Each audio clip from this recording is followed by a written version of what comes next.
planetarium show. It's good to see the planetarium. Can't hear me?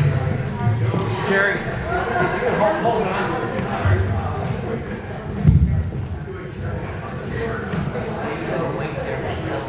Okay.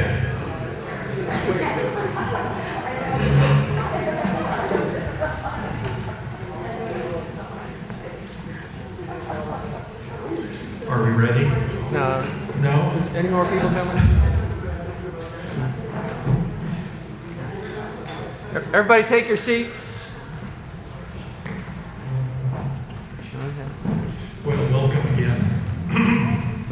So the planetarium is back in operation with new cameras, new projectors, and a good introductory talk by Chuck, the master of sky lore. So,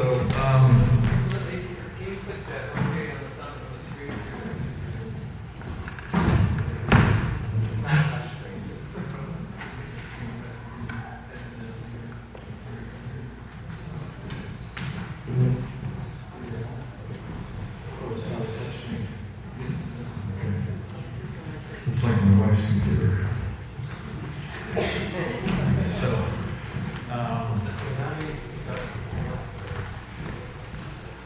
So welcome to the meeting again for the fourth time. I want to call your attention to something that's not on the screen, is that the annual end of season star party called CalStar is underway right now up at Lake San Antonio. And if you, it is an excellent dark sky site. If you think about going, it happens about the first new moon of October every year. It's a great campsite and good for taking pictures. Jerry, what's the temperature up there? The temperature up there varies with the year. I don't know what it is up there. I don't even know if it's clear tonight. But usually it's very, very clear and very dark. There was one time when I went up there, and a friend of mine went down to Paso Robles to see a movie because the movie offered refrigerated air. And when we got back, we saw Lawless with Gary Oldman. We got back to camp about 7 o'clock in the evening and it was 105 degrees. So that was the hottest I've ever been up there. A lot of times it's very nice. And it always gets nice in the evening. So think about going to that. Several of us are going to plan a group trip. The SBAU used to go up there as a group with a big banner that they hung between the trees. But time has gone on and that has changed. So tonight, we're going to go through a couple of business things, the merch manager and our future events coming up from Diane. And to start that off, the merch manager is staring at me over here. So we'll hear this commercial first. Zoom people? Yeah. Okay, could you go ahead and Zoom them? Yeah, I can do that. Pat, just a Thank you, second. Jerry. Liam's going to come up and sing some music on his laptop, which for the Zoom people at home may not be able to hear yet.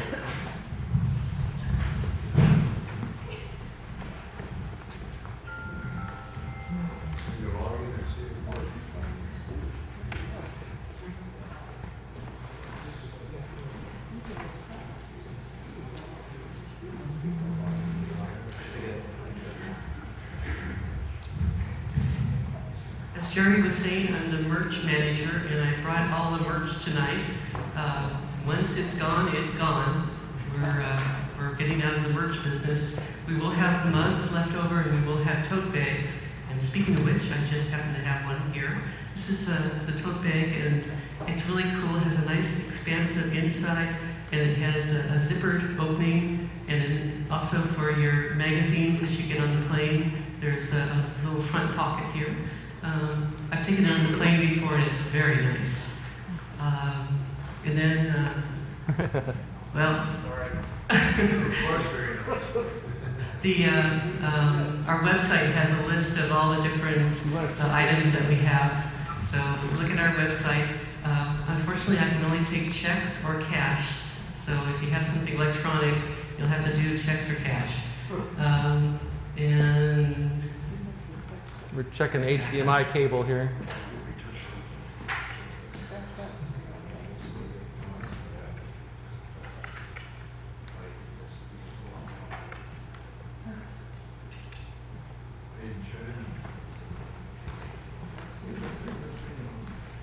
Just trying to find the signal.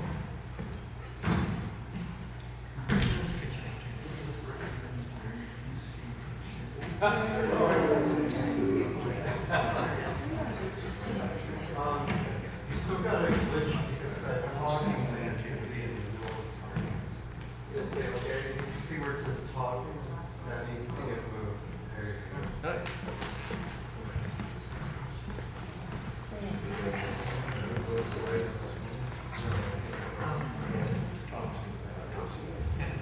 thanks. Okay, and there's the merchandise page on the website. So if you have any questions about merchandise, I'm merchmgr at SBAU.com or .org, excuse me. That was a test on it.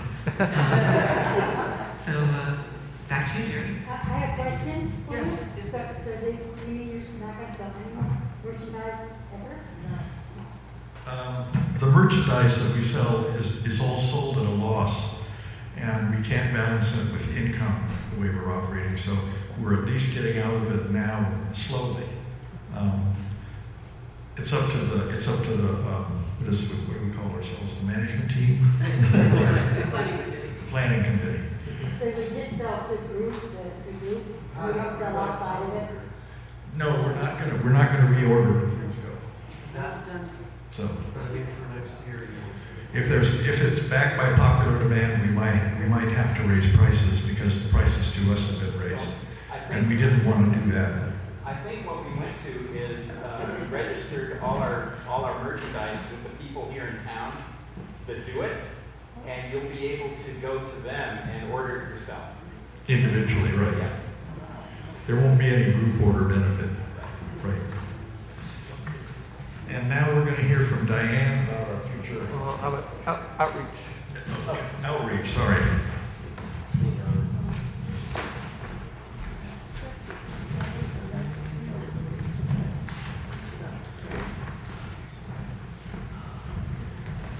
Thank you, Jerry. Thanks, Jerry. Okay, it's a fairly quiet month. Schools are starting to pick up a little bit. So, coming up on Tuesday, second Tuesday of every month this year, we have Telescope Tuesday at a Camino Row Marketplace starting at 7 p.m. And then on second Saturday on the 12th, we have our star party here from 7 to 10. And what else is coming up here? We have Kellogg School Science Night on Thursday the 17th. They're calling it a Science Night, but it goes from 6 to 7:30, so it'll just be getting dark near the end. But we have moonrise at 6:30, or 6:20, so we'll get some moon. It'll be nice bright moon, and we'll be able to show a little bit of deep sky at the end. And then on the 18th, which is the third Friday of every month, is Westmont Public Telescope Night. And we just got a new one put in. It hasn't gone out yet, so it's not on the webpage. And I'm going to send out an email about it because we'll need to have people's names who are coming.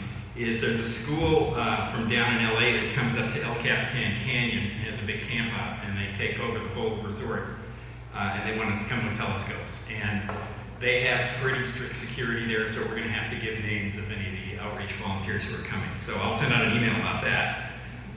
Then a couple of schools I'm just going and giving talks, so we don't need to worry about that. And coming up, Diane will tell you about the camp out, the annual camp out. And there's another potential school, Knox School, in kind of near the Unitarian Church, down kind of in downtown. Not the greatest venue. We probably won't end up bringing telescopes there just because they have too many trees, but they're another potential hovering on the horizon. So thanks, everybody.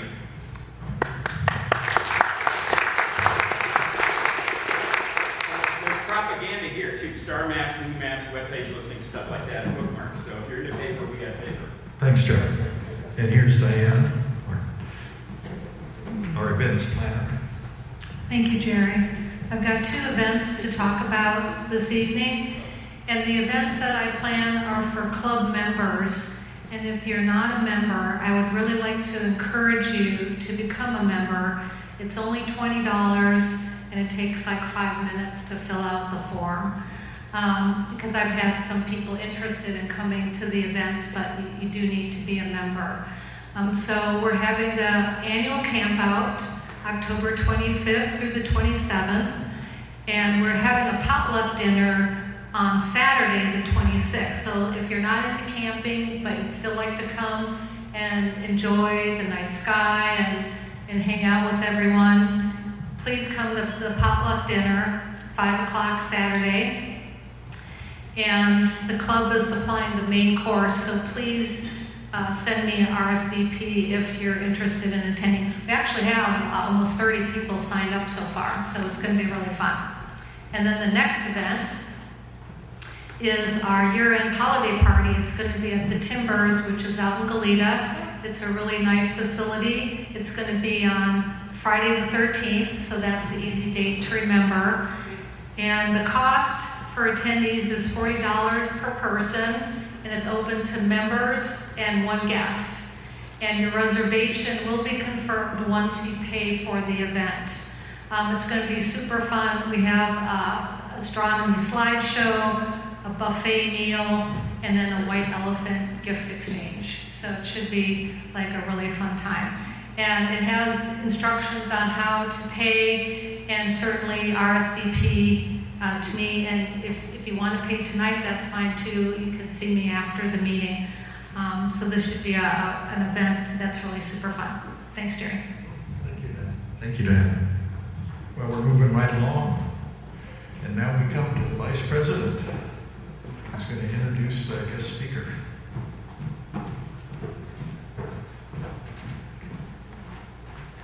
We're wearing the same jackets. You get home, isn't that the special one? No, This is not, I'm sorry. You're too ashamed to wear it on stage, Mr. President? It's too clean, it's too good. Oh, I see. Okay. It's my formal. I have 2 old ones that I use just to keep warm. They're too large now. I've really expanded it, but I bought this one just to wear to events, and then I hang it up until the next month. Thank you. Thanks everybody for coming. We appreciate it, and we want to invite you to join us as a club. Cost you about what a good meal in Santa Barbara costs at a restaurant along with a drink these days. Hell, over in Harry's they have a drink that's $20. Just that brings up what I like to do before I introduce our guest. I want to find out who's here. Raise your hand if this is the first time visit, first time you've ever been with us. Ever been?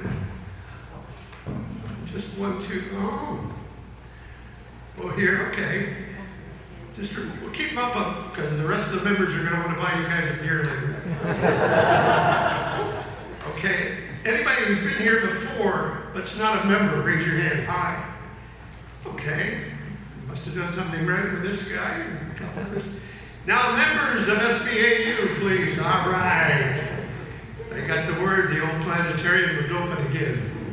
Did you notice sitting there in your seats inside this incredible little IMAX theater, if you look at the edge, the black horizon, it's Santa Barbara's skyline.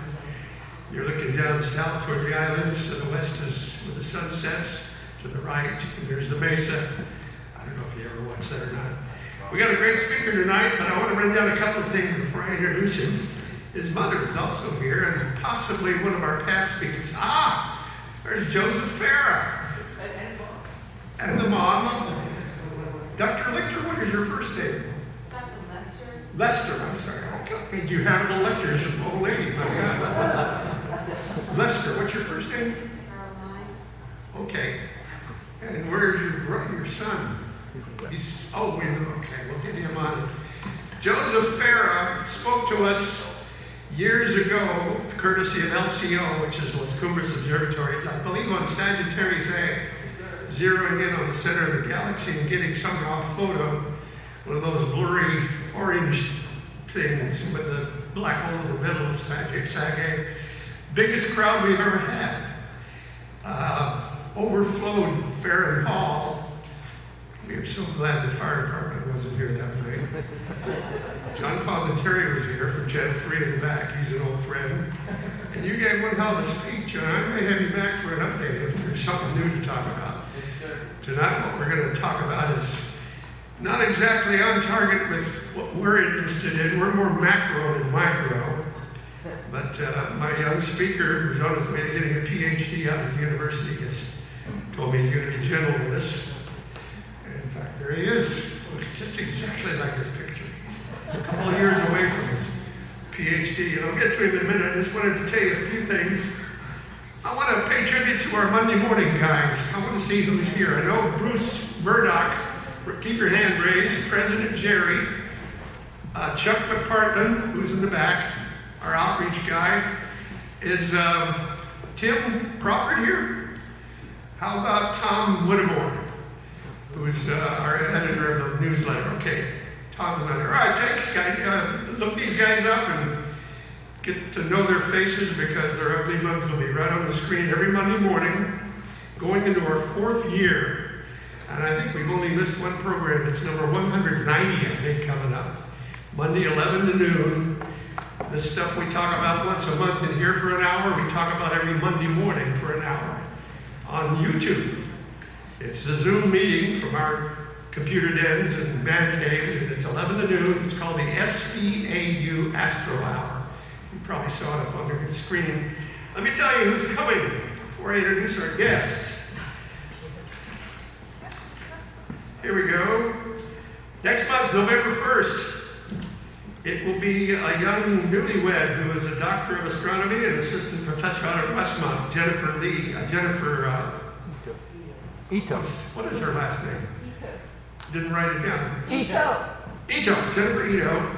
Finally got through to her. She still hasn't sent me what her topic's going to be, but I hope to have it by this next Saturday, a week from tomorrow, so I can tell you guys on the meeting, the planning meeting we'll have online. That's the day of when we have our star party at night, 4:30 in the afternoon.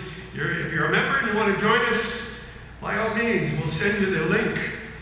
How about Andy, our incredible secretary? Are you here?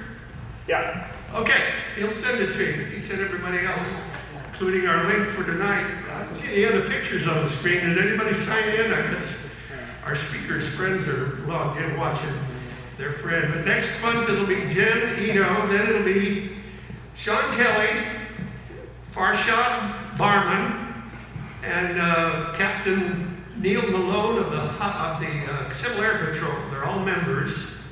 Although Captain Malone has not paid his $20 in a few years, we're going to have to make sure he pays that.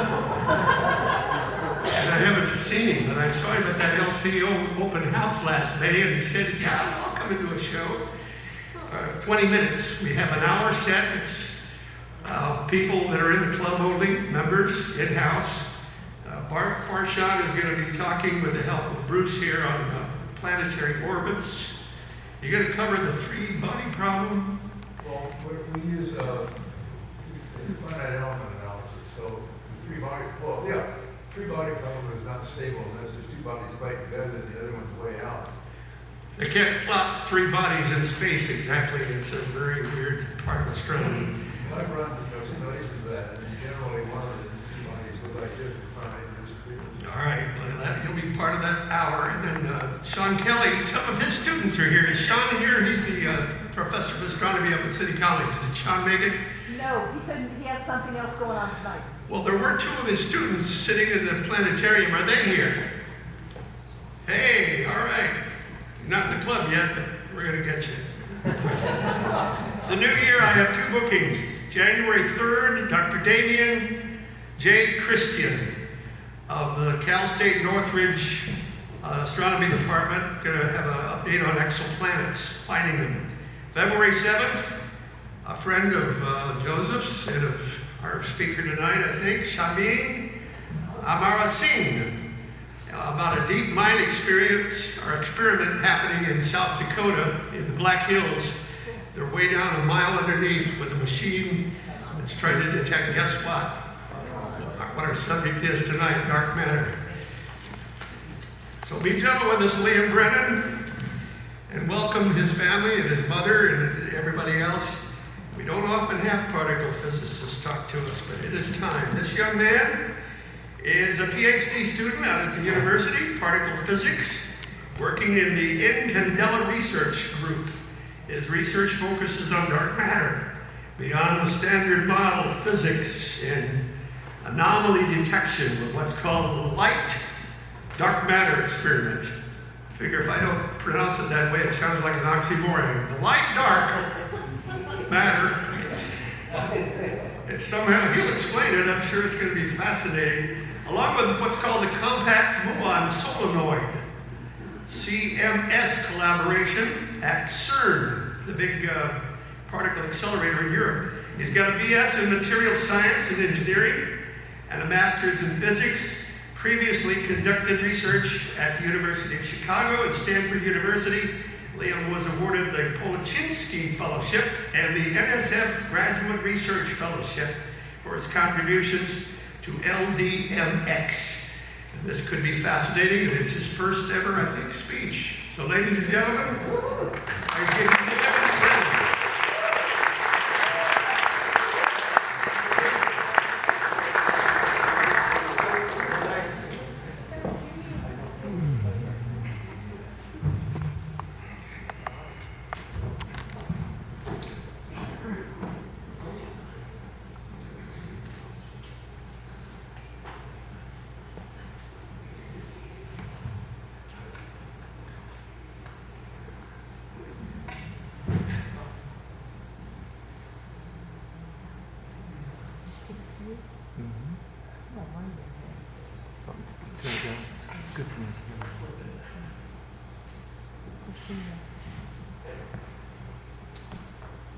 People on Zoom see this?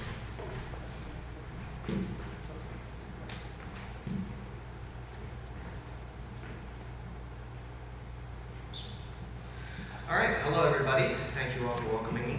And I'm going to be talking today on the past, present, and future of dark matter research with the light dark matter experiment.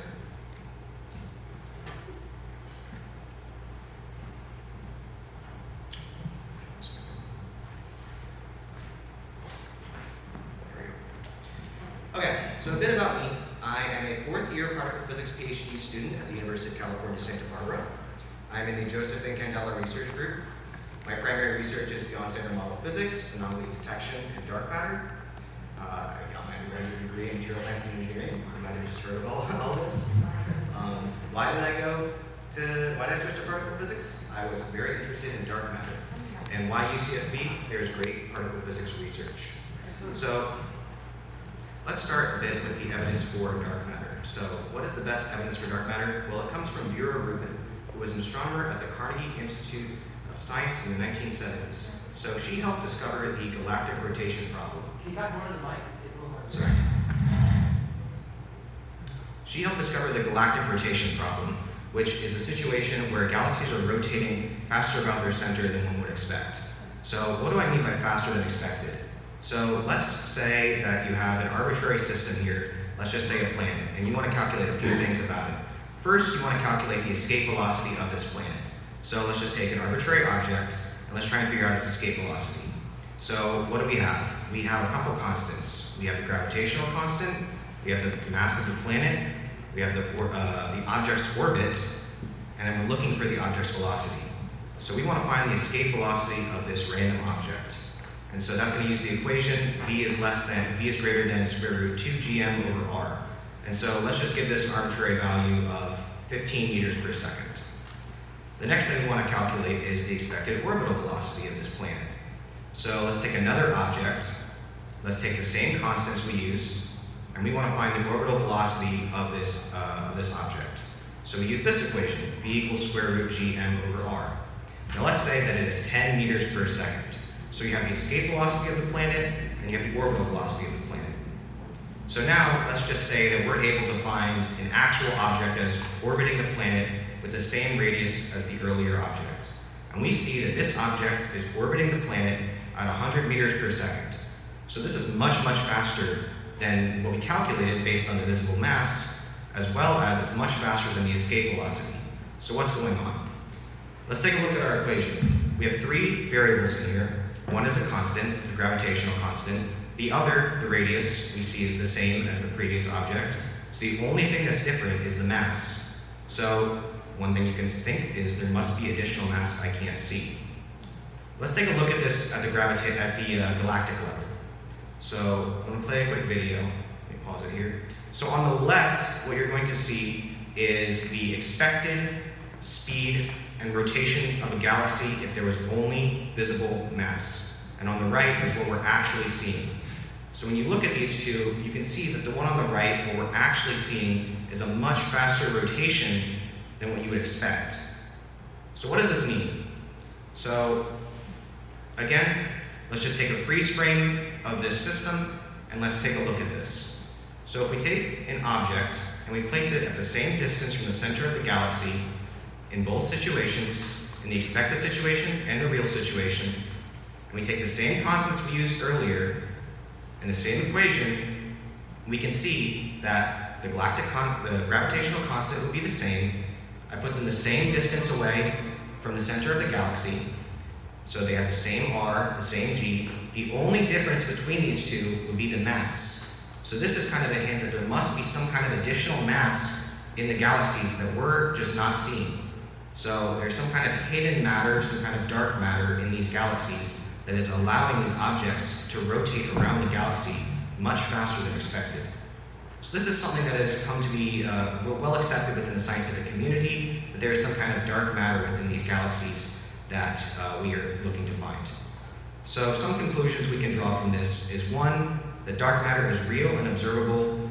2, we are still not sure what it is. 3, let's just think, if matter is made up of particles, is dark matter a particle? So let's take a look at the particle physics point of view of this. So to start, before we get into the light-dark matter experiment, let's go over a key few particle physics concepts we'll need to know. So 1, let's talk about the first fundamental particles. 1 would be the electron.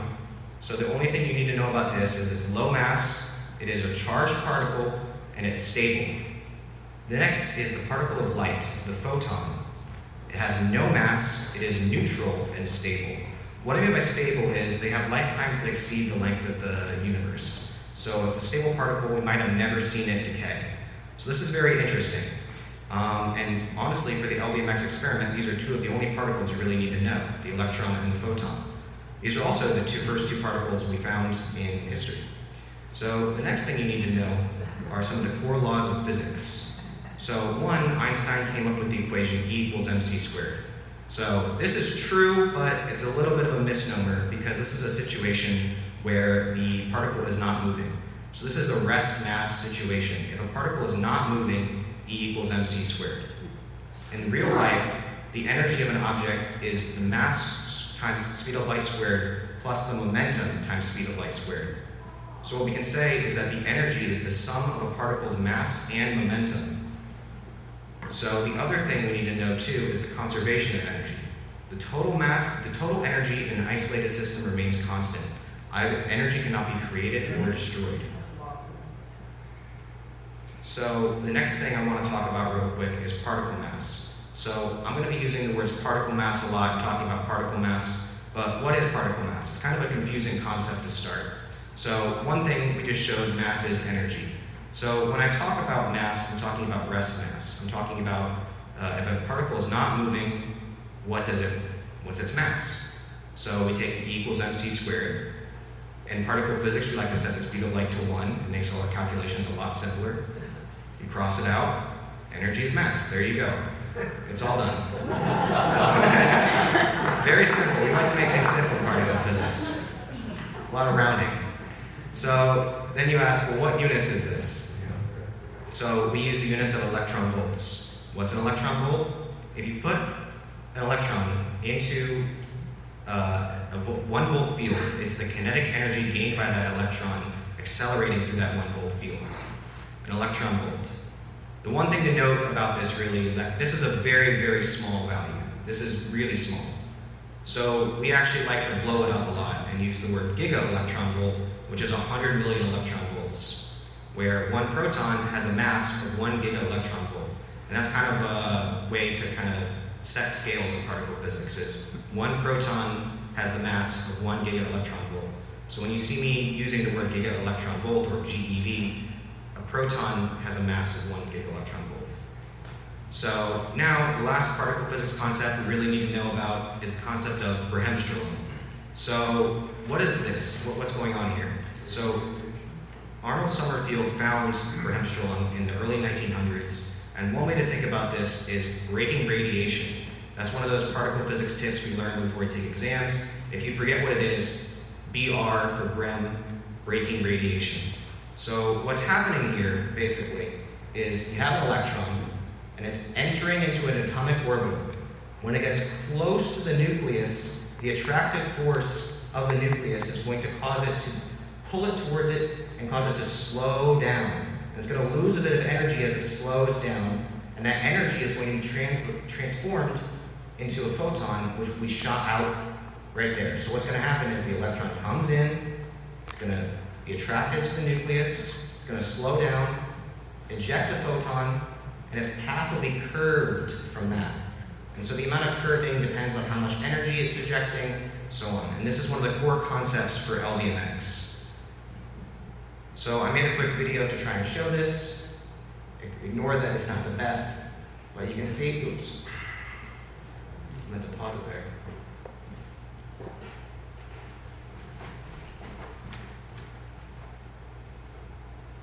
So you can see that the electron's coming in, it's ejecting a photon, and then it slows down a little bit, and its path is altered. So that's an important thing to know about, is that Bremsstrahlung alters the path of the electron, and it ejects a photon. So the next thing I'm going to talk about is the Standard Model, and this is one of the core concepts of particle physics. So what is the Standard Model? You might hear this a lot in the particle physics talk.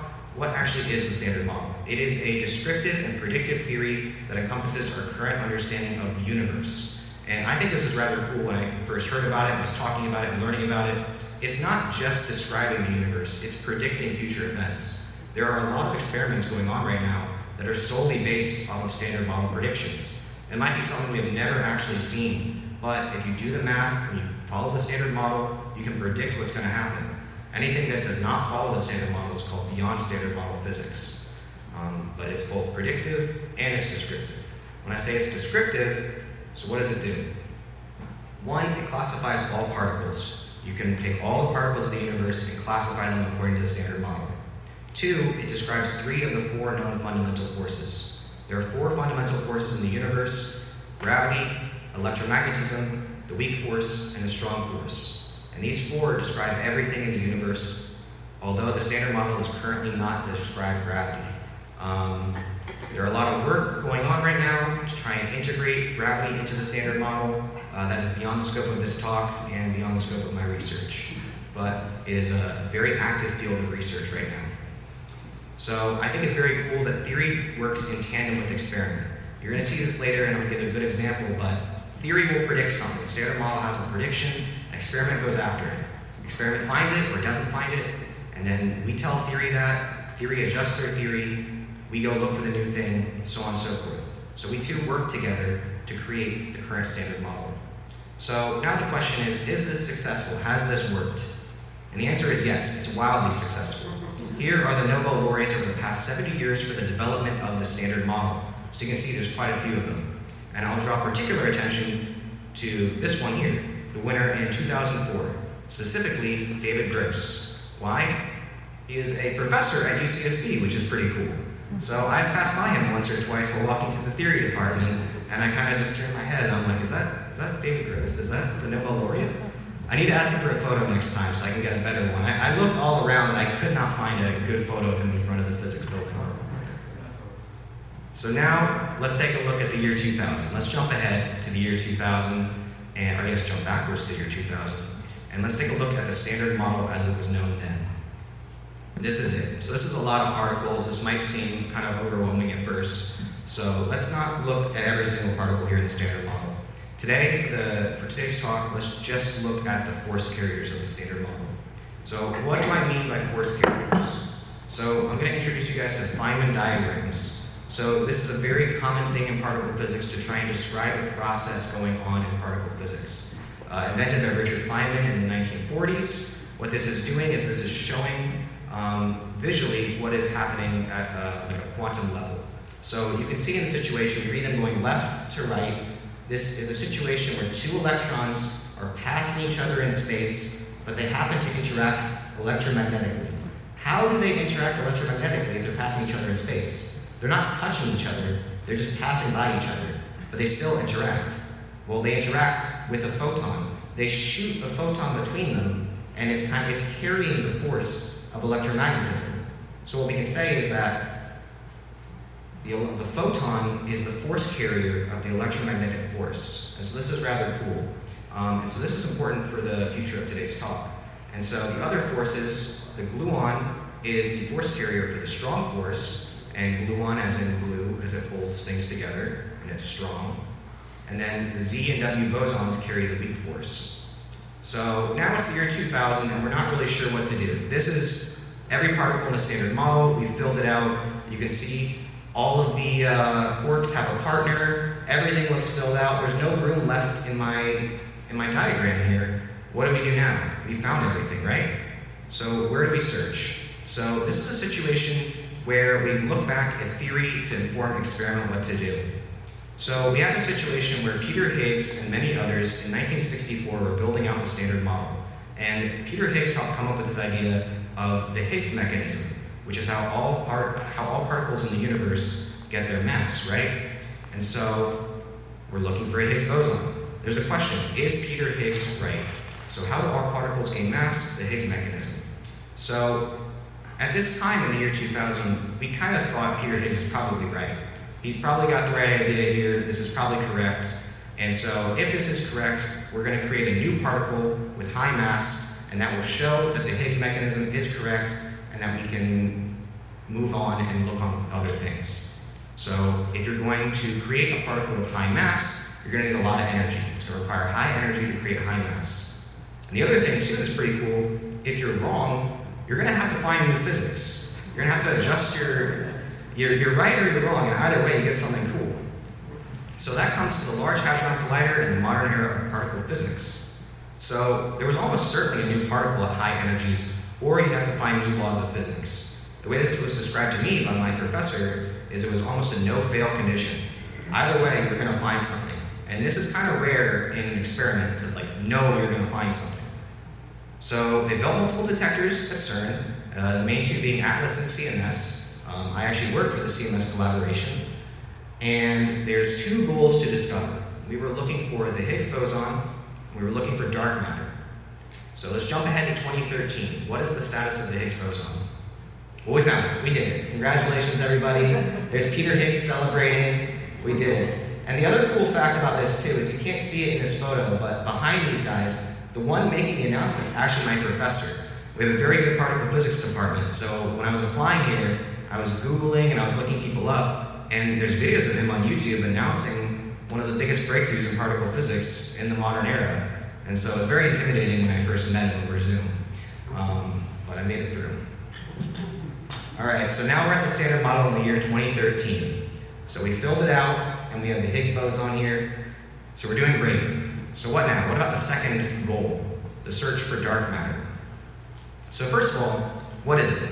What is dark matter? We need to have somewhere to look. We need to kind of think about where are we even going to look. There's too many options. So let's think about this cosmologically. So first of all, we want a particle that interacts with our universe. If it doesn't interact with our universe, how will we even find it? So let's make some assumptions.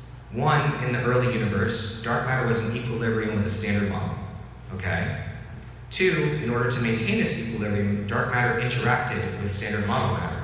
Okay, so this is a way that we could find a particle that could interact with our universe.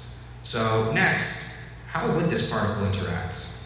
Well, there's four possibilities. As I outlined earlier, there's four fundamental forces to the universe. There's gravity, electromagnetism, the strong force, and the weak force. So we had to think, well, which one of these is the particle going to interact with? Or multiple. Particles can interact with multiple of the forces. So one, gravity. Well, we know that dark matter interacts with gravity. We see it at the galactic level, as we showed earlier. Two, electromagnetism. Well, dark matter does not interact with light. Otherwise, we would have seen it by now. So it can't be electromagnetism. as the force carrying electromagnetism is the photon, the light particle. If they interacted with each other, we would have seen dark matter by now. Then we have the strong force. If it interacted via the strong force, we would have also seen it by now. As the name implies, the strong force is very strong. It's 100 times stronger than the electromagnetic force, so we would have detected it by now. And then finally, the weak force. Well, it actually could interact via the weak force. So now we have this idea of weakly interacting dark matter. So if it follows assumptions 1 and 2, is weakly interacting, you can do the math and see that you can you'd have a particle with a mass between 10 gigaelectron volts and 10,000 gigaelectron volts. And then you have the weakly interacting massive particle, which you might have heard of before, the WIM. So this is how we came about discovering the WIM. Not discovering, but coming up with the theory of the WIM. This is also part of the WIM miracle. So, cosmologically, a WIM of mass 10 gigaelectron volts to 10,000 could make up all the predicted dark matter in the universe. 2, we have detectors that can create and measure these WIMs. CERN can create particles up to 10,000 gigaelectron volts. So we have a situation where we have a well-motivated theory and we have an experiment that can go look for it. So let's jump ahead to 2022, and what's the status of this search for WIMs? We have completed extensive searches at multiple detectors and through multiple collaborations, but we have yet to find the WIM. So we're still looking. So for our goals for the development of CERN, we had find the Higgs boson and find dark matter. Well, we didn't find dark matter, we went 1 for 2. So I still think this is pretty good. I still think going 1 for 2 is pretty good. So where do we go to from here? It's 2023, what do we do? Well, I'll bring up the Particle Physics Project Prioritization Panel, the P5 report. So what is this? This is a lot of jargon. Basically, this is every 10 years, the particle physics community comes together and decides what should be funded. What should we be looking into? What should be our goal for the next 10 years? So what we decided for the next 10 years, we should look into neutrinos, we should look into studying the Higgs boson, and I think this is rather interesting too. We discovered it in 2013, and there's still a lot we don't know about the Higgs boson. There's still a lot of research going on at CERN into the Higgs boson and other properties of the Higgs boson. And then 3, we want to discover dark matter.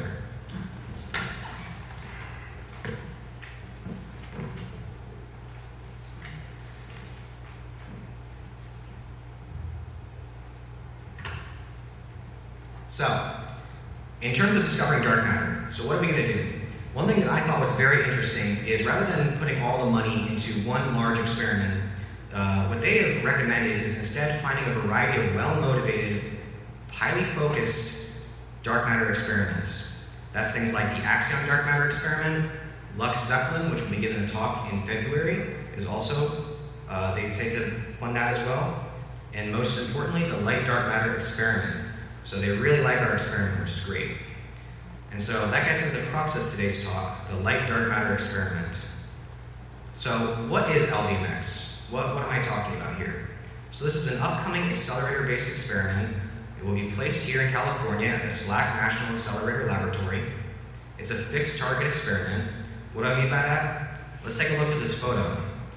This here is a beam of electrons, and we're shooting a beam of electrons at a fixed target, and then we're just kind of seeing what happens, with the goal being, hopefully, find dark matter.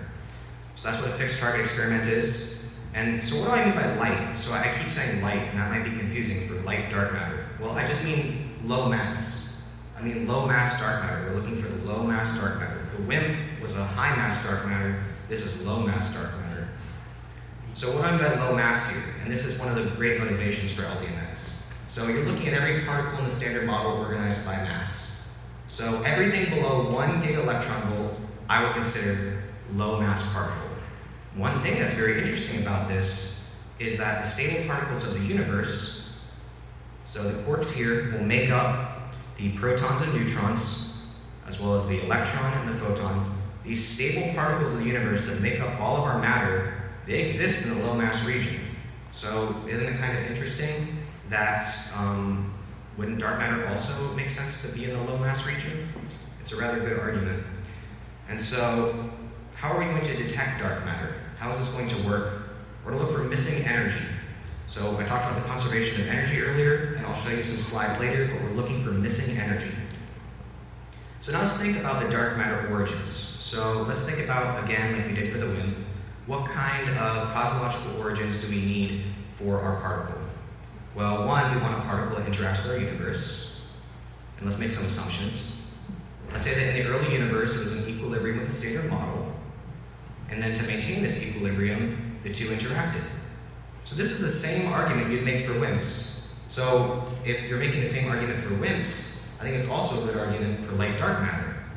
So if we take those two arguments and we create a mass plot right here showing what mass dark matter could exist within, you can see in the green bar, that's where dark matter mass could exist. And there are some natural bounds set by cosmological and standard model constraints. So you have this mass bound between 0.001 gigaelectron volts and 10,000 gigaelectron volts. And this is where a dark matter particle could exist, according to these two assumptions. So why do we even need light-dark matter?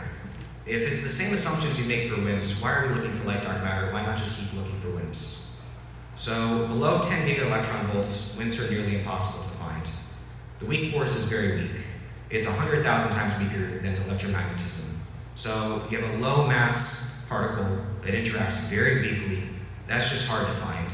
And so I worked for a collaboration that looked for one at 9 gigaelectron volts, and they didn't end up finding it.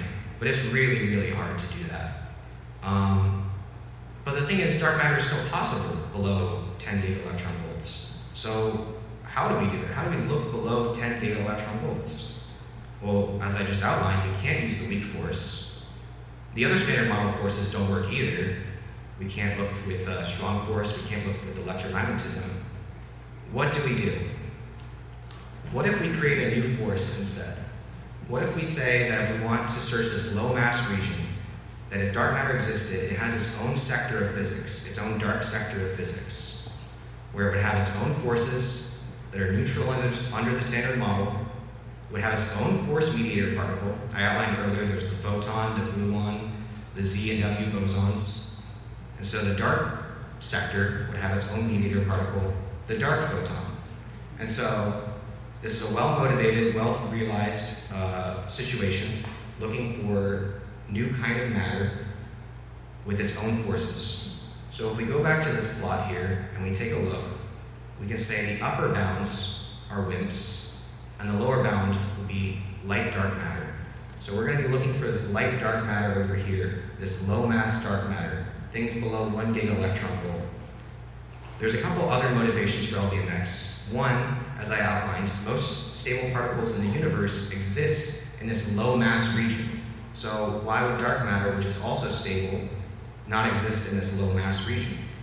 Two, the WIMP portion has been thoroughly explored. We've been looking for WIMPs for 40 years, and we have yet to find a WIMP.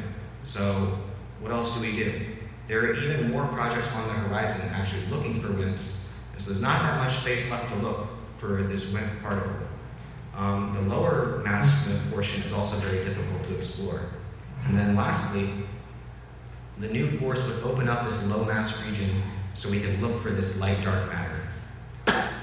So now, that's all the motivations for LDMX. So how does this actually work? How are we actually going to find and detect dark matter?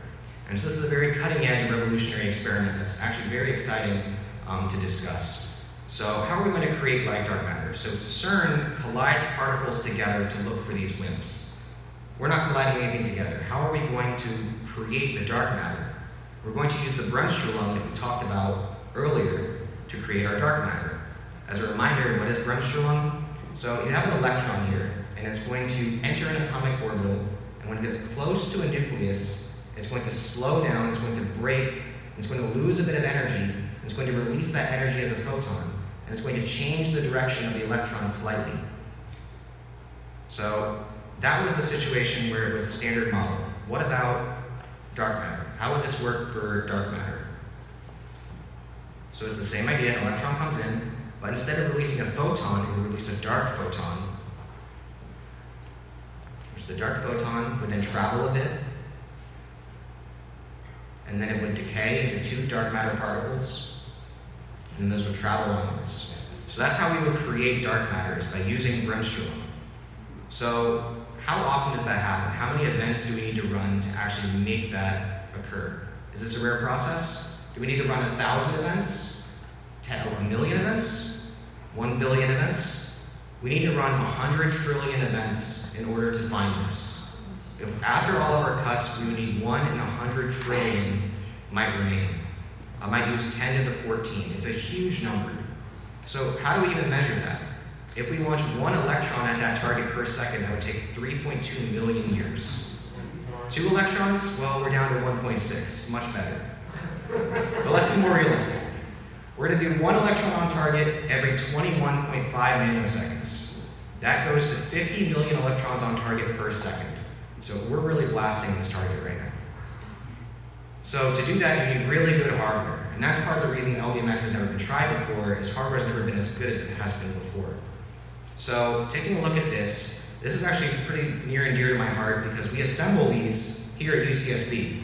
One of my first jobs, and what I still do, is program the robot that assembles these modules. And so this is made up of electronics on top. This has your readout chips, your motherboards. You have your sensor in the middle, some installation, and then the base plate to mount everything to. The thing I'm going to focus in on here is the sensor. So this is the sensor. It's a silicon sensor, 8 inches by 8 inches. How does this actually work? How does this actually measure anything? How does the silicon sensor work? So you have 2 parts here. You have the negative end, the positive end, and you have this readout electronics up here. So when a charged particle goes through the silicon sensor, it's going to induce electron-hole pairs. The holes will move towards the positive end and get read out by the readout electronics. So when a charged particle passes through the sensor, you'll get a readout. So electrons are charged, so when an electron passes through the sensor, you get a readout. One thing to note that's important though, photons are neutral. When a photon passes through a sensor, you would not see anything. Dark matter would also be neutral. When dark matter passes through it, you would not see anything. So let's take a look at the full detector and what it's going to look like. So this is a lot, so let's go through piece by piece. So you're going to start here with your 8 giga electron volt electron. So you have your 8 GeV electron, and it's coming in. It's going to enter the tagging tracker here, and this is just to make sure that the electron is on target, is doing well. Make sure that it's also 8 giga electron volts like you want. So if that all happens, it's going to hit the target after that, where it's going to hopefully bremsstrahl. And then you have your recoil tracker, which is going to measure the recoil of the electron, as the electron's trajectory will be changed slightly after hitting the target. And then you have your inner detector. This is the parts that we're building at UCSB. This contains those sensors. And you have your outer detector as well. So this is all pretty big. So let's take a look at this again at a more simplified diagram.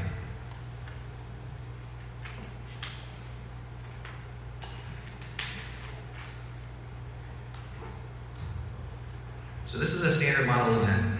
You have your electron, it comes in, passes through the tagging tracker, hits the target, the electron will recoil, and then it will hit the inner detector, and it will shower. And I mean shower is it's going to hit the inner detector and start to decay and create a shower coming out. And then the photon will do the same thing. It will travel forward in an opposite direction as the electron, and it will hit the detector, and it will shower. Right? So let's take a look at this visually. So, I made a short movie to try and showcase this. Liam, there's a question in the audience, Liam. Oh, sorry, what's up? Yes. Do you expect the dark photon to be detectable the same way a regular photon is? No, and that's going to be a key point. I'll show a standard model case, and then I'll show a dark matter case, and you can see the difference between the two. So here's the standard model case again. So you have your target here, you have your trackers, a magnet, so that you can get the electron to go the way you want, your outer detector here in red, and then your inner detector here. So what's going to happen in LDMX? All right. So you have your electron, and it's right here. It's going to go into the tracker. It's going to interact with the trackers and be able to start making some measurements of its momentum. It's going to approach the target. It's going to bremsstrahl and release a photon, which will travel forward.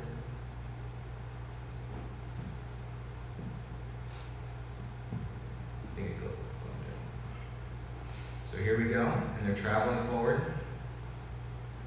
You reach the inner detector, and so what's going to happen is they're going to start to shower.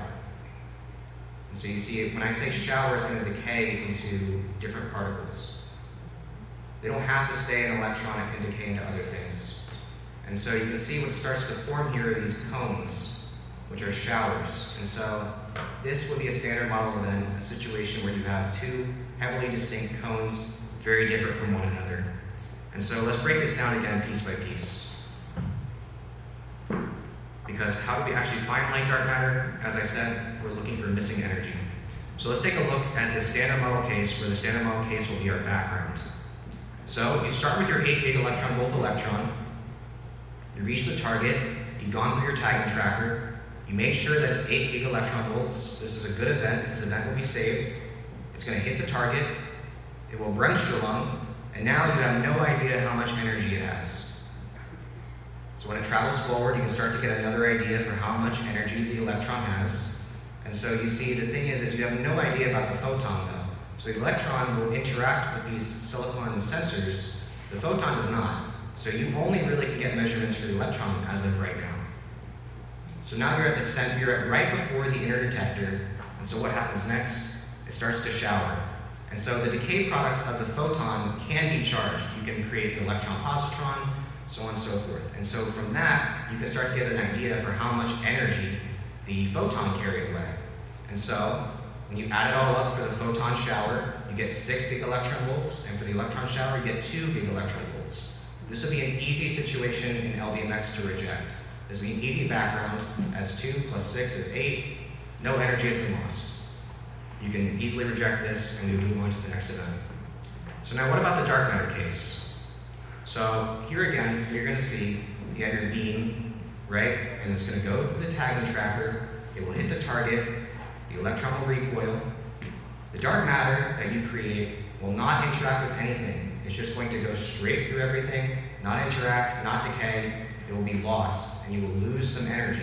And this would be a case of missing energy, and thus it would violate the law of conservation of energy, and this would be our signal right here. So let's take a look at this again.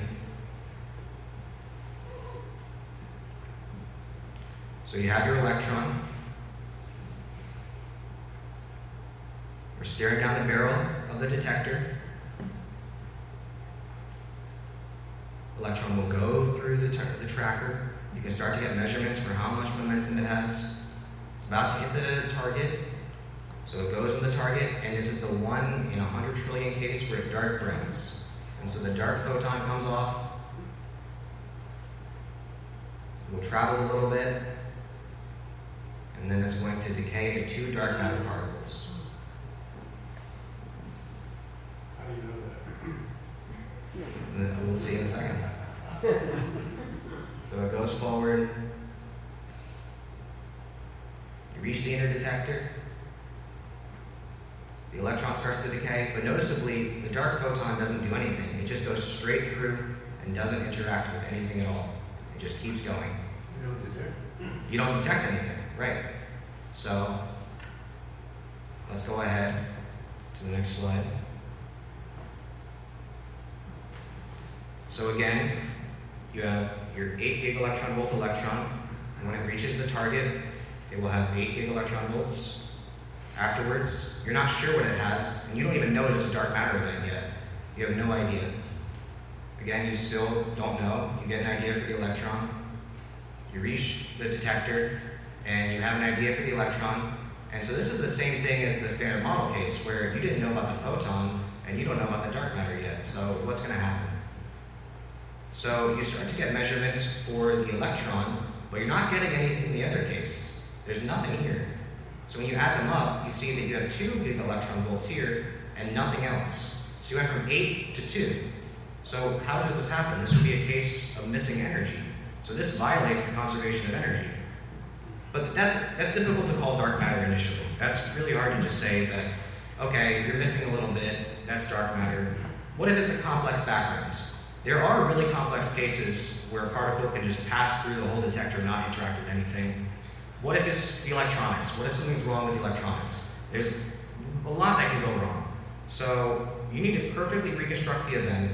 You need to perfectly make sure that all of your electronics are correct, so on and so forth. And this is really hard. You need some advanced machine learning techniques to be able to reject difficult backgrounds. You need good electronics to make sure you're not missing anything. And let's just say it works. Let's say that these years of development, and we actually find it, and we reconstructed the event perfectly, and we are able to say with certainty that we have found a case where there is missing energy, and thus the only explanation would be dark matter.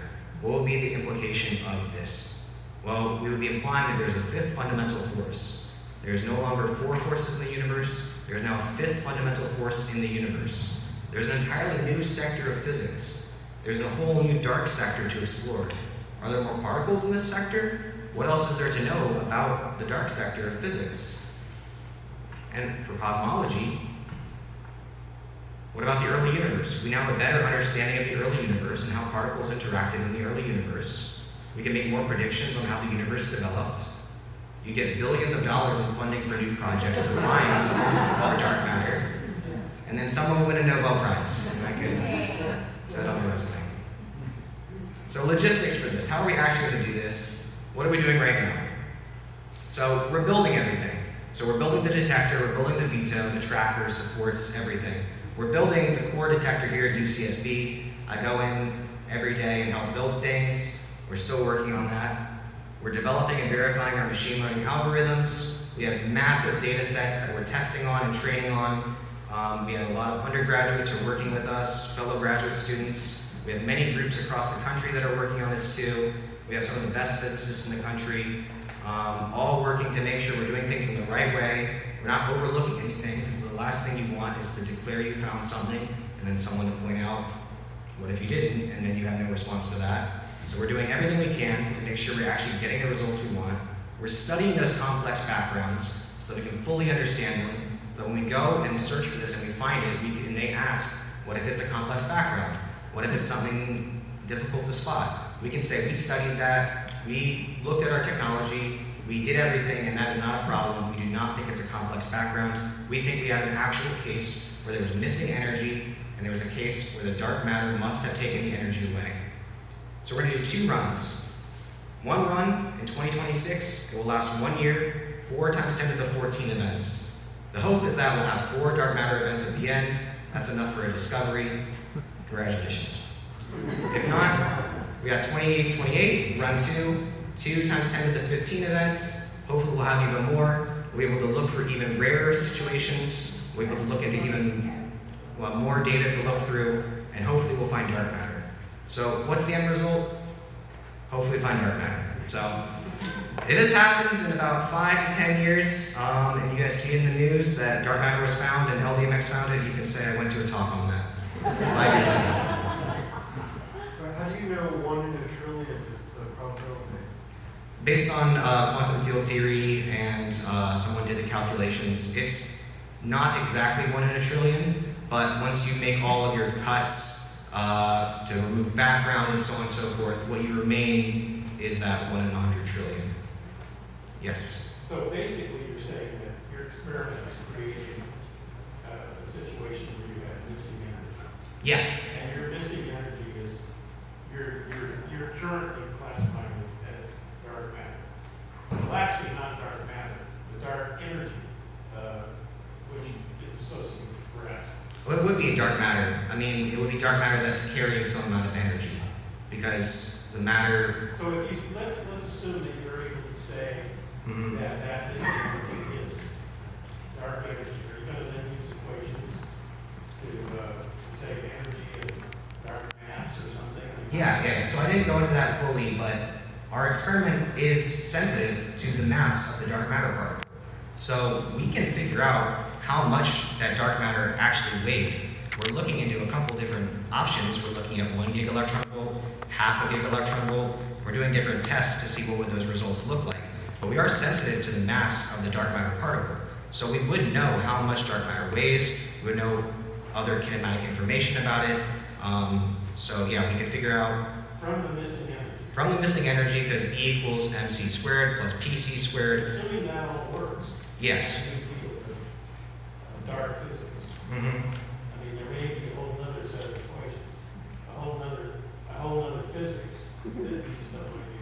So that's the part of the beauty of it too, is so we work with some collaborators at Stanford, and they're the theory people, and so they came up with this theory and they made simple additions to the quantum field theory, and with those simple additions, you can describe the dark matter I'm talking about here, and it's already mathematically shown, and they've already added it, and so we're now just testing that theory they made to see if the dark matter exists. Oh, yes. Wouldn't dark matter and dark energy be opposites? I don't understand the concept of a dark photon. Photon, Yeah. in my understanding, are pure energy. They have no weight. Yeah, so this is a concept I've talked about with my postdoc as well, because it is confusing that the dark photon would have a mass. But that's just the way that the quantum field theory works out, that it interacts with, it would interact with, I think, the Higgs field and would gain some kind of mass. But even the regular photons, as you well hear, get sucked in by black holes, so God knows how much dark matter is around the a black hole. Yeah, I mean, it could be a lot. Probably a concentration point.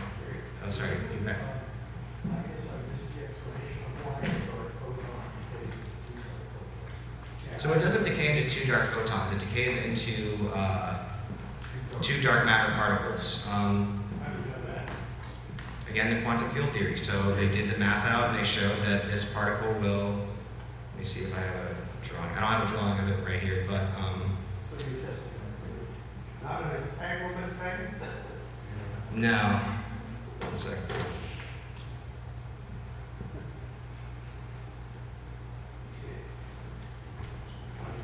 Beautiful. I guess my computer restarted at some point for whatever reason. Either way, but yeah, so you can find that the dark photon will decay to two dark matter particles. Why does it decay? Because everything kind of tends towards simplicity, and so the dark photon will have some mass, and then the dark matter will have slightly of my steam. Congratulations, come at me on steam. People hold it in the show. Yeah, let me get my thing pulled up. I'd love to see it. Question here. Yes. What's your question? Oh, yes. Good evening, Mr. Brennan. Yes. Well, I actually have several questions. This is really intriguing research that you're presenting. Mhm. First of all, I was wondering if there is another sector of physics, the dark sector as you described it, Mhm. and the fifth interactive force. I was considering where exactly dark energy fits in with all of this, because I know that that's also been described as a fifth force. So in your research, taking into account dark energy, is it possible that there's actually 6 fundamental forces? I mean, I'm sure it's possible that there could be another thing out there, but I don't think that dark energy has as much to do with dark matter that we're looking into, as it's confusing because energy and dark energy are not the same thing, and so the dark matter that I'm talking about is not directly related to dark energy. Right, exactly, but sometimes we're repulsive or opposite. I know they're kind of opposite forces in a way, so sometimes we're grouped together. And actually, I was thinking about when dark matter was first conceived by Prince Whitney proposed that in the 1930s, and then indirect evidence discovered by Barry Rubin in the 1970s. And I was thinking that obviously what they found was missing mass. Now in the 1970s, there's no concept or no knowledge of what we now know today as the black holes and exoplanets. So I was wondering if dark matter actually really is, it's not this obscure unknown particle, but that it's really just absolutely undetectable, invisible exoplanets, and especially black holes, which are very compact and very massive, considered it's a hole in space-time. I was wondering if it's possible that it's just that unseen mass, because that you cannot detect that exoplanet's another galaxy, and black holes are only detectable if there's high amounts of radiation or some form of accretion disk. Yeah, so that is definitely an option. So I've talked about this a lot actually with Joseph because he's an astrophysicist. And so it's possible that it is actually just matter that we can't see. I mean, but that's rather hard to, because if it's something that you can't see and it's just sitting out there, it's be very hard to detect. So it's definitely an option, but we can actually detect this dark matter, we can detect winds and so on, so we start ruling those theorems out. Well, for this other theory, there's not much we can do with it. It's just sitting in there in space and not observable. Although I think I read a little bit about the black hole theories, that it's just primordial black holes, and so this would be something for an astrophysicist that might know more about this, but I think what I read was that they would have interacted gravitationally with some of the stars that they're looking at, and no one's detected any weird gravitational fluxes on those stars. So it's looking like it's probably not primordial black holes, but it could be potentially that. Well, that is very possible, that's true, but black holes can actually be very, very minuscule, especially primordial black holes, and still have incredibly large masses. I've actually read in research that it's very possible that small black holes pass through our very solar system all the time. Mm-hmm. And it's very complex. Now, and my final question, thank you so much, is that all these measurements are based off the standard model. Now I remember hearing back when the Higgs boson was discovered at CERN, when they measured the giga electron masses. There was two predictions based off the standard model and supersymmetry of what the mass would be. And I recall that Higgs boson was somewhere in between. It was not consistent. This kind of devalidates the standard model, no? No, not exactly. So that's actually a very interesting area of research, is that when I say we don't know much about the Higgs boson, there are people who say that the Higgs boson we found is not the actual Higgs boson. There is a real Higgs boson out there. We found a Higgs-like particle. We didn't find the Higgs boson, we found a Higgs-like particle. And so what you mean by supersymmetry is that in supersymmetry there's a theory of two Higgs bosons. And so for anyone that doesn't know supersymmetry, I'm trying to pull the slide up, here we go. So I outlined before that there's all the standard model particles. With supersymmetry, basically, you have a partner particle for all the standard model particles, including an additional Higgs. And so there's the Higgsino, and then there's also another, you're questioning on if there's another Higgs. There is actually in this theorem, when you do the quantum field theory, you would find another Higgs particle as well. And so I'm actually doing a research on that with CMS, where we're looking for there's an anomaly, right? I do anomaly detection. There's an anomaly in our data. There is an overabundance of events. And so one of the theories that could solve that is maybe there's a second Higgs out there. And so people have looked into this second Higgs boson. I'm looking into it now, but no one's found it. So as of right now, the only Higgs-like particle we have is the one in the standard model. I see. Well, actually, I've seen in your website on this experience with the LDMX. I believe it was said in summary that measurements from CERN kind of discount supersymmetry. Yeah, so I mean, I don't want to say that because it's not the most popular depending on who you're talking to, but we have looked for supersymmetry for like 20 plus years and no one's found anything, but it's not ruled out. Supersymmetry is not ruled out yet. It's still definitely possible, but it's not as popular anymore because it's been 20 years of searching. They've really looked into everything and no one's found it yet. But all right, well, thank you so much, Mr. Brennan.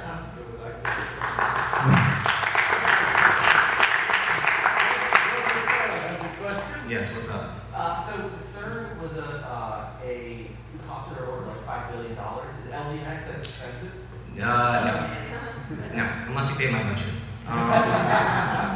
No, LDMX, we wanted $20 million. That was our original ask from the government. $20 million would have this thing developed and done. When I first got to UCSB, I wanted to do LDMX for my full PhD. But then the government slow rolled us, and they said cut it back, and they cut it back. I think now the asking point we're asking is $14 million. We had to cut some things down. But it's actually, that's one of the things that the P5 report wanted, was they wanted these focused, lower cost experiments. So you don't have these $5 billion mega projects. You know, any billionaire could come over and fund us the next day. and we could have this thing built tomorrow. So it's very cost effective actually for the amount, for what we're doing and what we're adding to the scientific community looking for light dark matter. I mean, no one's done this before. Like, no one's ever done this before. So for $14 million, the amount of space that we'll look into, I mean, it's so exciting that there's another group abroad over in China that recently published their proposal for a project that's the same thing as ours, just changed a little bit. Like, other people are seeing this, and they're all very excited. This is a very exciting proposal. I actually heard through the grapevine from my professor that when they did the P5 report, because he's a big name, so he gets to talk to all these people, they said, he asked them about our project, and they said, oh, you were our number one. In our private discussions, you guys were our most popular project. We really like you guys. And we're like, well, where's the funding then? Come on, like, where's the money? You guys like us so much. Show us the money. Yeah, literally, show us the money. Yes, what's up? Is the research, if you, let's see, given that you have so few, you need to run your experiment for a long time to get a relatively small number of interactions that you're actually looking for. Is the experiment definitive? And if you do not find what you're looking for, then that rules out that possibility, or does it simply mean it needs to be run more? The second option. It does not rule it out. So there are many theories for dark matter, and so I'm talking about the simplest case for dark matter. There is a very possible theory, and that would require 1 in 10 to the 16 events, rather than 1 in 10 to the 14. So we have to run it for 100 times as long. And so that's kind of difficult to figure out how you're going to do in a reasonable time span. So we're still working on some things, but you would not rule out light dark matter if we don't find it in run 1. And if we then don't find it in run 2, it's still not ruled out, it's still possible. We might just need to run for longer. We might need to find a new way to search for things. But no, it's not ruled out. Difficult for a doctoral thesis to come up. We have to be blue. No, yeah. And this sounds very exciting. But It to is. develop negative results, how do you do a thesis? That's not a reason not to do it. No, I get what you're saying. So unfortunately, I can't do my thesis on LDMX just because I want to graduate in the next 2 years rather than being here for forever. So I'm doing it on something we kind of know will have a result and an answer. But theoretically, I mean, there is a lot of exciting research, and you could say, you know, the absence of something is you still found something. I wish I had included a slide on this, but you still would have explored a wide mass range, and you still would have explored and be able to remove a huge chunk of the phase space of the possibilities for light dark matter that no one's ever done before. So this would be incredible results to talk about. Although you didn't find anything, one thing in particle physics that's different than every other field is we set limits. So we look for something, we look for WIMPs, we look for whatever. We don't find it, we say, WIMPs are now excluded up to this mass range. WIMPs are now excluded in this parameter space. No other field does that. So for my own research, I'm looking into this supersymmetry situation, I'm looking into these anomalies. I'm probably not gonna find anything. I'm probably not making a Nobel laureate winning discovery. I'm probably gonna set some more limits. But still, you've advanced science, you've advanced the field, and this is especially exciting because the limits I'm setting would be kind of, you know, something you might already know, but no one's ever looked for light dark matter like this. So you'd be setting limits no one's ever seen before, and I mean, that's just in the case you don't find something, and then we run again, and then still don't find something, run again, and then we just keep discussing from there. But let's say you don't find something, well then you go on to the next theory. It's the same thing where theory influences experiment. So in this case, we run our experiment, we find something where we don't, and then it tells us, what do we look for next? If this isn't it, what do we look for next? Because this isn't, actually I do have a good slide on this here. Light dark matter isn't the only option. So this is, let me see if I can,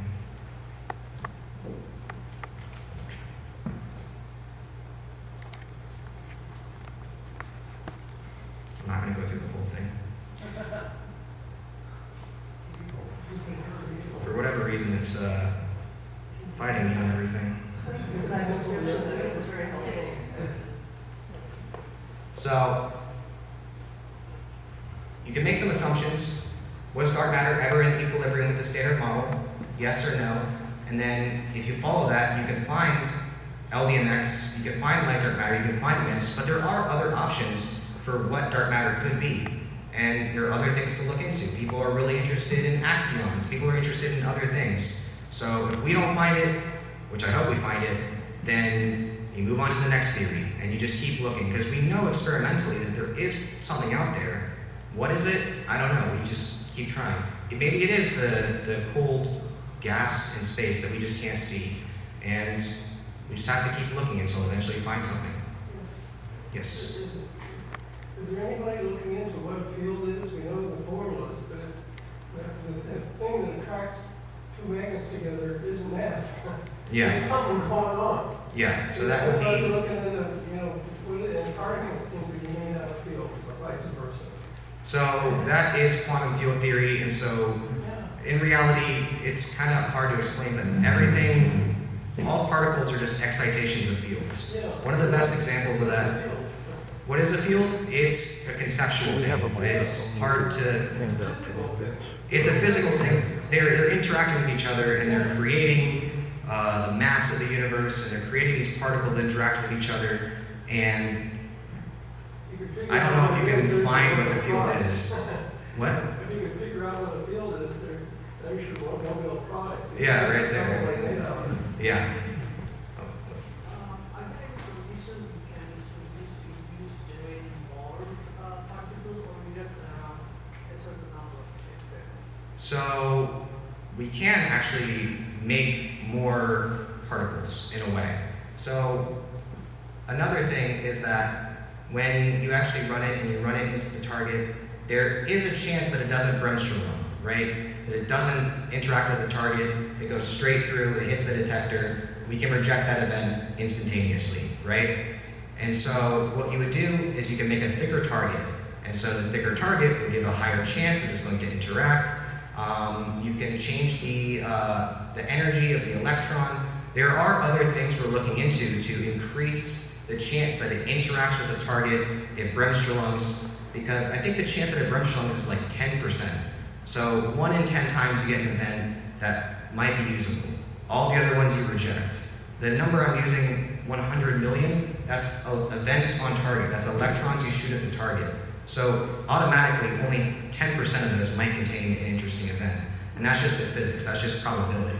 And so if you change your target, you make it thicker, maybe now instead of only keeping 10% of events, you keep 20% or 30%. And so that's kind of the method we're going into to look. And then the other option as well is what if it's 2 electrons on target instead? And I know that sounds simple, but actually it gets really complicated when you have to deal with the kinematics of 2 things hitting the detector at the same time and so on and so forth. So we're looking to a few things to try and speed it up, I guess, because we want to do it in a reasonable amount of time. Yes? I was wondering, why is there a hypothesis that, within that research there will be, 1 in 10 to 13 are be a dark energy matter within that experiment in the first place? So basically what they did was they went and did the quantum field theory, and so they based it off of electrodynamics. So electromagnetism is the simplest of the forces in the Standard Model. And so they created what they call dark quantum electrodynamics, which you just add the word dark in front of everything. And so when you do the quantum field theory out, you can see that there is a small chance to interact with an electron and the dark photon. And so based on that, you can do some more math, and you can see that there is a whatever percent chance that the dark photon will be radiated off of an electron during Bremsstrahlung. And so once you do the quantum field theory, everything kind of comes into play. Yeah, it's your Rosetta Stone, yeah. What's up? This is the standard input particle energy stuff, so it's going to be 8 Yeah, so that's one of the other things too, is you have this tagging tracker because life's not perfect, right? And so it might be 8, maybe it's 8.1, maybe it's 7.9. You want to make sure that it is in the ballpark of the right amount, it's not way over. And so the idea is that it should have a mean at 8, but life's a bit messy, and so it might be a little more, it might be a little less, and if it's significantly wrong, you just throw that event away. So that's also why you need all these electronics and stuff to measure that, to make sure you have a good event before you even save it to your computer. There's one question, one line, one word that could open up a whole bunch of questions that you haven't brought up. That's antimatter. Well, we kind of know a little bit about antimatter. Well, at least everybody in this room knows what happens when regular matter meets antimatter. Do you suppose there are places in the universe that have anti-black matter? Anti-dark matter. That's next. Let's go. Let's find it first, and then we It can just figure occurred to me. out the opposite of it. They as well. say it's supposed to be equal, but it isn't. Everybody in this room has just their regular charge of E equals mc squared. The minute we start moving, we get more or less, according to your You would get more energy if you move. Is that right? Yeah, because it's the rest mass plus your. I mean, it's easier to think of it as a particle, right? So, how would a photon, which has no mass, have any energy if E equals mc squared only? Because it would be E equals 0. But photons have energy. What is their energy? Their energy is their momentum. Right. Why do you suppose they can still get sucked in by black holes? That's just how black holes work. They have such strong forces of gravity. They suck in the dark matter too. Probably. On the dark, that's where you're going to be looking. Liam and Jim Judd, give him a hand.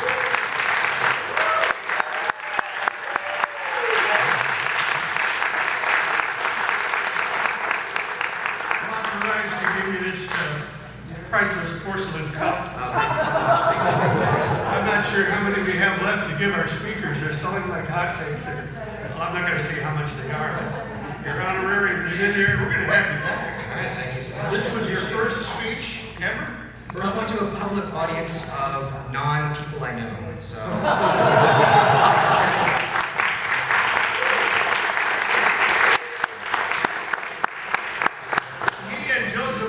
Who I think talked to our record crowds way back years ago, are probably going to hang around for a while and talk to everybody. And we're going to have a little social period after the president closed things down. Jerry, you want to come up with gavel is always here. And next month, November 1st, it's Jennifer Ito of Westmont. She's in there. She's an assistant. She's an assistant professor. I don't know what you're going to talk about. You did good. Thank you. Thank you so much.